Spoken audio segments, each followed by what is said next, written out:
আসসালামু আলাইকুম সুপ্রিয় ভাই ও বোনেরা। বিডিএস রেকর্ডে বাদ পড়বেন যদি আপনার জমির নামজারি না হয়ে থাকে, যদি আপনার খারিজ না হয়ে থাকে, যদি আপনার মিউটেশন না হয়ে থাকে। তো ভূমি উপদেষ্টা জনাব হাসান আরিফ তিনি কিন্তু কয়েকদিন আগে বিডিএস রেকর্ডটা ত্বরান্বিত করার জন্য সবাইকে ঘোষণা দিয়েছেন। ভূমি রেকর্ড সম্পর্কিত যারা অফিসার ছিলেন তাদেরকে মিটিংয়ে ডেকে তিনি বলে দিয়েছেন খুব দ্রুত যেন বিডিএস রেকর্ডটা সম্পন্ন হয়, এবং এখানে তিনি খুব ভালোভাবে ক্লিয়ার করে বলে দিয়েছেন যদি আপনাদের ওয়ারিশান সম্পত্তিগুলো এবং এই যে ফ্যামিলিগত বিরোধ মীমাংসা থেকে শুরু করে রেকর্ড সম্পর্কিত তিনি বিশাল একটা বক্তব্য দিয়েছেন, যার সারমর্মটা আমি আপনাদেরকে সামনে খুলে বলতেছি যে কি কারণে আপনার এই রেকর্ডে আপনি বাদ পড়তে পারেন যদি নামজারি না করে থাকেন। তো প্রথম কথা হচ্ছে, যখন আপনি কোনো ওয়ারিশান সম্পত্তির মালিক হয়ে থাকেন তখন আপনার এটা ইমিডিয়েট নামজারি করা প্রয়োজন। এটাকে খারিজ বলে, এটাকে জমা খারিজ বলে, এটাকে হচ্ছে মিউটেশন বলে, এক একজন এক এক নামে চেনে। এখন কথা হলো যে ওয়ারিশান সম্পত্তির মালিক কিন্তু আপনি 17-18 প্রকারভাবে পাইতে পারেন। এই পদ্ধতিগুলো অনেকেই জানে না। আপনার আত্মীয় স্বজনের মধ্যে যদি আপনি আশা বা লিস্টে পড়ে থাকেন তাহলেও কিন্তু আপনি সম্পত্তি পেয়ে যাবেন। দেখা যায় কোনো লোকের নিজের কোনো আত্মীয় স্বজন নাই বা নিজের কোনো ছেলে নাই, তার মেয়ে আছে, সেখানেও আপনি সম্পত্তি পাইতে পারেন। আবার দেখা যায় অনেকভাবে সম্পত্তি চলে আসে, এগুলো অনেকে জানেন না জন্য আসলে পারেন না। তো এখন বিষয়টা হলো যে যখন আপনি দেখা যাবে যে ওয়ারিশান জমির মালিক হয়েছেন কিন্তু আপনি খারিজ করেন নাই, তখন কি সমস্যা দেখা যায়। তো আপনি এই ওয়ারিশান সম্পত্তির মালিক কোথা থেকে হলেন? দেখা যায় যে আপনার মা, তার বাবা মারা গেছে বা তার মা মারা গেছে, সে সম্পত্তির মালিক হয়েছে আজ থেকে 20 বছর আগে। আপনার নানা নানি মারা গেছে আজ থেকে 20 বছর আগে, কিন্তু সে জমিটা নেয়নি তার ভাইদের কাছ থেকে, আপনার মামাদের কাছে সম্পত্তিটা আছে।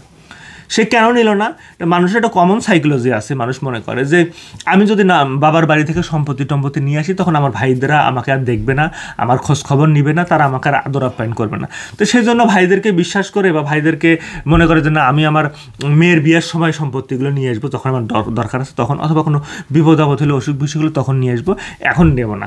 এতে করে সমস্যাটা কি হয়, যখন আপনি আপনার নামে নামজারিটা করে নেবেন না, আপনি নামজারিটা করার পর যদি তাদেরকে রাখেন বা তাদেরকে বলেন যে ঠিক আছে তুমি খাও, বা কিছু অংশ আপনি তাদেরকে হেবা করে দিলেন, সেটা এক জিনিস। কিন্তু আপনার প্রথম কাজ হচ্ছে জমিগুলো আপনার নামে নিয়ে নেওয়া, এবং আপনার নামে নিয়ে নেওয়ার জন্য কাজেই হচ্ছে যে নামজারিটা করে নেওয়া।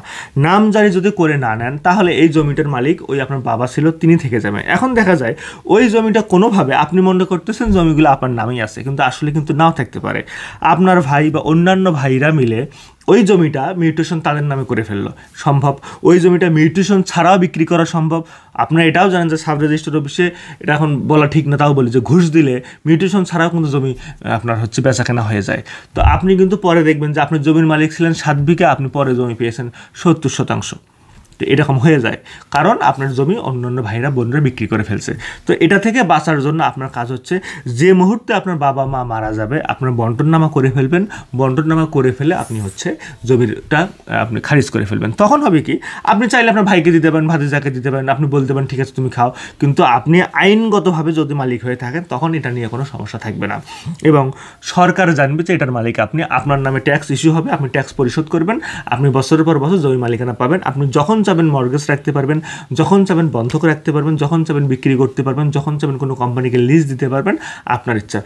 খারিজ ছাড়া আপনি কোনোভাবেই সম্পত্তির মালিক না, এটা আপনাকে মনে রাখতে হবে। আর একটা বিষয় হচ্ছে যে আপনারা এটা মনে করেন যে হচ্ছে না আমার ভাইরা তো বিক্রি টিক্রি করবে না, ভাইরা অনেক ভালো। এটা আবার এখানে বিষয় আছে, দখলের রেকর্ডটা কিসের উপর হয় এটা মনে রাখতে হবে। রেকর্ডটা হয় কিন্তু দখলের উপরে।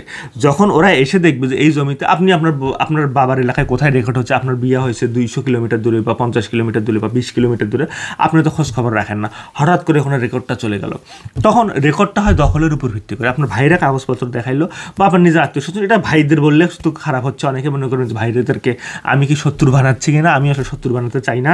তবুও দেখা যায় যে বাংলাদেশের বেশিরভাগ জমি জমা সংক্রান্ত মামলা এগুলো নিজের ফ্যামিলির মধ্যেই হচ্ছে। তো এখন দেখা যাচ্ছে ধরলাম ভাই না, এটা হচ্ছে আপনার দাদার বাড়ির সম্পত্তি, আপনার চাচারা, আপনার বাবার নাই, অন্য জায়গায় চাকরি করে, আপনারা অন্য জায়গায় আছেন, অথবা আপনার চাচারা দুর্বল, আপনি মনে করতেছেন যে না তারা অর্থনৈতিকভাবে স্বাবলম্বী না, তা আমার বাবার সম্পত্তিটা আমি এখন ভাগ না নেই পরে নেবো, আমার চাচারা খাক। তখন কি হইলো, তখন হচ্ছে তারা দখলে কিন্তু আছে, তারা মালিক না, ঠিক আছে, কিন্তু যখনই রেকর্ডটা আসবে তারা যদি বলে যায় না ঠিক আছে এই দাদা আমার, তারা কিন্তু তাদের অংশ বিক্রি করে ফেলছে আগেই। আপনার দাদার যে অংশ আপনার বাবা পেয়েছিল, আপনার চাচা পেয়েছিল, ফুফু পেয়েছিল, আপনার চাচারা তার অংশটা বিক্রি আগেই করে ফেলেছে। এখন দেখা যায় এই যে অংশটা আছে এটা আপনাদের নামে। এখন যখন রেকর্ডটা আসলো, দখলে তারা আছে, তারা দেখাইলো যে এটা হচ্ছে আমরা দখলে আছে, আমার বাবা এটা ওয়ারিশান সম্পত্তি, দেখে টেকে তারা কোনোভাবে রেকর্ডটা করে নিল। এটা করে নেওয়া সম্ভব, এটা খুবই সম্ভব। তখন এই রেকর্ড মূল্যে তারা যে মালিক হয়ে গেল, তারা দখল মূল্যে মালিক হয়ে গেল, তখন এখান থেকে তারা আবার বিক্রি করতে পারবে। এবং এই রেকর্ডটা কাটা কিন্তু আপনাদের জন্য অনেক মুশকিল, কারণ আপনি যখন আসবেন এসে দেখবেন তার নামে রেকর্ড হয়ে গেছে, এটা নিয়ে আপনাকে ল্যান্ড সার্ভে ট্রাইব্যুনালে মামলা করতে হবে, অথবা ডিসপিউট দিতে হবে সেটেলমেন্ট অফিসে, অথবা দেখা যায় এটা যে পাকাপোক্ত হয়ে যায়, গেজেট হয়ে যায়, তাহলে এটা আর আদালত ছাড়া কোনো উপায় নেই। তো আদালতে যাবেন, এটা উকিল ধরবেন, খরচ করবেন, এটা অনেক ঝামেলার ব্যাপার। তো এগুলো করে আপনাকে দখল মালিকানা ফিরিয়ে নিয়ে আসতে হবে। আবার যদি দেখা যায় আপনার চাচা বা আপনার মামা এই সম্পত্তিগুলো বিক্রি করে ফেলছে অন্য জায়গায়, তারা টাকা পয়সা নিয়ে খেয়ে ফেলছে, বা তার ছেলেকে দিয়ে ফেলছে, ছেলেকে বিদেশ পাঠায় ফেলছে, বা তারা ভোগ করে ফেলছে, তখন এই জমিটা যখন আর একজনের কাছে যাবে, তখন ঝামেলাটা লাগবে আপনার দুইজনের সাথে, আপনার চাচার সাথেও লাগবে, চাচা যার সাথে বিক্রি করে তার কাছেও লাগবে। এখন কারণ উনি তো টাকা দিয়ে জমি কিনেছেন সত্যভাবে, উনি এখন মনে করছে এখন তিনি তার একজন ওয়ারিশের কাছ থেকে কিনেছে, আপনার দাদার একজন ওয়ারিশ, আপনার বাবার যেমন ওয়ারিশ, আপনার চাচাও একজন ওয়ারিশ। তার কথা হচ্ছে যে না, আমি তো তার ওয়ারিশের কাছ থেকে কিনেছি, আপনি যদি সম্পত্তি পেতে আপনি অন্য জায়গায় যান, বা আপনি খোঁজ নেন নাই কেন, আপনি রেকর্ড করার নেই কেন, তিনি কিন্তু জমিটা ছাড়তে চাইবে না, কারণ তার এটা কষ্টের টাকার জমি। তো এইগুলো আপনাকে মাথায় রাখতে হবে। ঝামেলা হয়ে যাওয়ার পর এগুলো অনেক কষ্ট করে এগুলো আপনাকে ফিরে আনতে হবে, বা অনেক ক্ষেত্রে ফিরেও আনতে পারবেন না, কারণ আপনার চাচা টাকা খেয়ে ফেলছে, সে টাকা কোত্থেকে ফেরত দিবে? যখন যিনি জমি কিনছে তখন আপনি কোনো কারণে দেখা গেল যে 3-4 বছর মামলা চালানোর পর জমিটা আপনি ফেরত নিয়েছেন আপনার মালিকানা, তখন গ্রামবাসী মিলে মিটিং করে বলবে, ওই লোকও বলবে যে হচ্ছে আপনাকে আমি তো জমি কিনছি একবার, আপনাকে আমি কিছু টাকা দেই, আপনাকে হচ্ছে আপনি আমার নামে আবার দলিল করে দেন। এটা মানে ক্ষতির শিকার আপনাকে হতেই হবে। সঠিক সময় সঠিক অ্যাকশন না নিলে পরবর্তীতে গিয়ে আপনাকে ক্ষতির শিকার অবশ্যই হতে হবে। এই বিষয়গুলো আপনাকে মাথায় রাখতে হবে। আবার দেখা যায় আপনি ওয়ারিশান সম্পত্তি, আপনার বাবা নাই, আপনার হচ্ছে চাচা নাই, মামা নাই, কিছু নেই, কিন্তু আপনি ফেলিয়ে রেখেছেন অন্য কোনো বাহিরের পার্টির কাছে, অন্য আপনি একজন ভাড়াটিয়াকে রেখেছেন।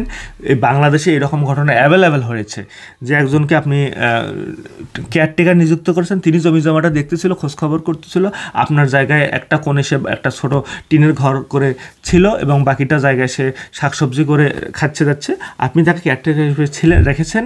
পরে দেখা যায় কেয়ারটেকারই নিজের নামে রেকর্ড করে ফেলছে। এটা বাংলাদেশে অ্যাভেলেবেল ঘটনা, বগুড়া, দিনাজপুর, রংপুর, বরিশাল, নোয়াখালী, আমরা অ্যাভেলেবেল ঘটনা পাই। আমাদের কাছে মানুষজন এই বিষয়ে কনসালটেশন নেয়, বলে যে এই ঘটনা ঘটেছে, আমরা এখন কী করবো?